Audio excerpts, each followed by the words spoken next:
দীর্ঘ অপেক্ষার পর সরকারি চাকরিজীবীদের 5% ইনক্রিমেন্ট সহ বাড়ি ভাড়া ভাতা মূল বেতনের 45% বৃদ্ধি পেল। বৈষম্যমুক্ত পে স্কেলের দাবিতে মাঠে সরকারি কর্মচারীরা। 11 থেকে 20 গ্রেডের কর্মকর্তাদের নতুন আন্দোলনের ঘোষণা। 31 ডিসেম্বর পর্যন্ত সরকারের কাছে চূড়ান্ত সময়সীমা। জেনে নিন আজকের সর্বশেষ আপডেট। দর্শক, পে স্কেল বাংলা চ্যানেলে আপনাকে স্বাগতম। দৈনিক যুগান্তর পত্রিকায় একটা গুরুত্বপূর্ণ নিউজ প্রকাশ হয়েছে, যেটা সরকারি চাকরিজীবীদের জন্য খুবই গুরুত্বপূর্ণ।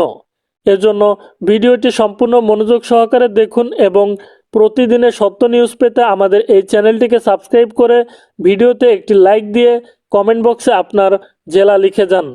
দেশের সরকারি কর্মকর্তা কর্মচারীদের নতুন পে স্কেল নিয়ে এখন চলছে ব্যাপক আলোচনা। তবে এবার শুধু কাঠামো পরিবর্তনের বিষয় নয়, বরং সরকারি চাকরিজীবীদের বৃহত্তর অংশ অর্থাৎ 11 থেকে 20 গ্রেডের কর্মচারীরা তাদের ন্যায্য দাবি নিয়ে সরব হয়েছেন।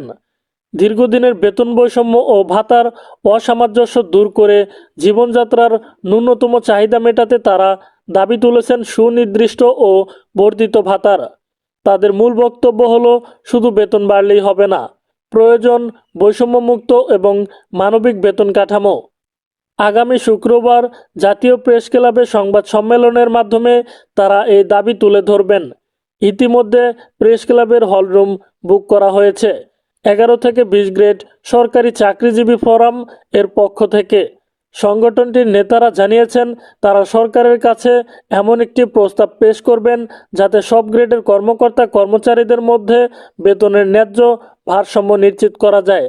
তাদের মতে, বর্তমান বেতন কাঠামোয় উচ্চপদস্থ কর্মকর্তারা আর্থিকভাবে অনেক বেশি সুবিধা ভোগ করলেও নিম্ন ও মধ্যপদস্থ কর্মচারীদের অবস্থা দিন দিন করুণ হয়ে পড়ছে। ফোরামের সাধারণ সম্পাদক মাহমুদুল হাসান জানান, তাদের প্রস্তাব অনুযায়ী নতুন পে স্কেলে সর্বনিম্ন ও সর্বোচ্চ বেতনের অনুপাত হওয়া উচিত 1:4 অথবা সর্বাধিক 1:6, অর্থাৎ সর্বনিম্ন বেতন 32,000 টাকা এবং সর্বোচ্চ 1,28,000 টাকা নির্ধারণের প্রস্তাব থাকবে। পাশাপাশি তারা প্রস্তাব করছেন, বর্তমান 20টি গ্রেডকে কমিয়ে 12টি থেকে 15টি গ্রেডে নিয়ে আসা হোক। তাদের মতে, এত বেশি গ্রেড থাকায় পদোন্নতি, টাইম স্কেল ও বেতন কাঠামোর মধ্যে একটি অস্বাভাবিক বৈষম্য তৈরি হয়, যা কর্মচারীদের মনোবল ভেঙে দেয়। এই ফোরামের পক্ষ থেকে আরও কিছু গুরুত্বপূর্ণ দাবি উত্থাপন করা হবে সংবাদ সম্মেলনে।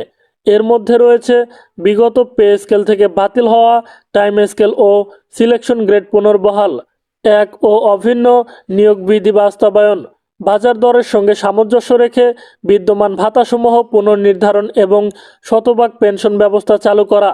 তাদের দাবি, এগুলো কোনো বিলাসিতা নয়, বরং ন্যায্য প্রাপ্যতা, যা বছরের পর বছর ধরে উপেক্ষিত হয়ে আসছে। ফোরামের নেতারা অভিযোগ করেছেন, বেতন বৈষম্যের কারণেই নিম্নপদস্থ কর্মচারীরা বারবারই বঞ্চিত। তারা বলেন, যদি পে স্কেলে এত বিশাল বৈষম্য না থাকতো, তবে উচ্চপদস্থ কর্মকর্তারা নিজেরাই বেতন বৃদ্ধির দাবি তুলতেন এবং তাতে নিম্ন স্তরের কর্মচারীরাও আগের কয়েক দফা পে স্কেলের সুবিধা পেতেন। কিন্তু যেহেতু কর্মকর্তাদের জীবনযাত্রা আর্থিকভাবে স্বাচ্ছন্দ্যময়, তাই তারা এই বিষয়ে তেমন আগ্রহী নন। অন্যদিকে নিম্ন ও মধ্যপদস্থ কর্মচারীদের সংসার চালানো এখন রীতিমতো যুদ্ধের মতো। একদিকে দ্রব্যমূল্যের ঊর্ধ্বগতি, অন্যদিকে সীমিত আয়। এই পরিস্থিতিতে মাসের শেষে অনেকেই ধার করে সংসার চালাতে বাধ্য হচ্ছেন। বাজার দর, বাসা ভাড়া, সন্তানদের পড়াশোনা ও দৈনন্দিন খরচের সঙ্গে বর্তমান বেতনের কোনো মিল নেই বললেই চলে। একজন অফিস সহকারী ও জুনিয়র কর্মচারীর পক্ষে এই বেতনে শহরে টিকে থাকা প্রায় অসম্ভব হয়ে পড়েছে। তাই তারা বলছেন, এবারের পে স্কেলে যদি ন্যায্য অনুপাত ও ভাতার পুনর্নির্ধারণ না হয়, তবে তা হবে তাদের প্রতি এক গভীর অবিচার।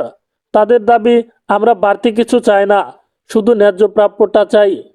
সংগঠনের পক্ষ থেকে জানানো হয়েছে, তারা সরকারকে ডিসেম্বরের 31 তারিখ পর্যন্ত সময় দেবেন। এই সময়ের মধ্যে যদি দাবি পূরণের কোনো কার্যকর পদক্ষেপ না নেওয়া হয়, তবে তারা পরবর্তী কর্মসূচি ঘোষণা করবেন। ফোরামের নেতাদের মতে, এবার আর এই আন্দোলন সীমাবদ্ধ থাকবে না। শুধু নিম্নপদস্থ কর্মচারীদের মধ্যে, বরং এটি রূপ নিতে পারে সারা দেশের সরকারি চাকরিজীবীদের ঐক্যবদ্ধ দাবিতে। অর্থনীতিবিদদের মতে সরকারের জন্য এটি একটি বড় চ্যালেঞ্জ। একদিকে রাজস্ব ঘাটতি ও অর্থনৈতিক সংকট, অন্যদিকে লাখো কর্মচারী যারা ন্যায্য দাবির চাপ, এই দুইয়ের মধ্যে ভারসাম্য রক্ষা করাই এখন সরকারের প্রধান কাজ।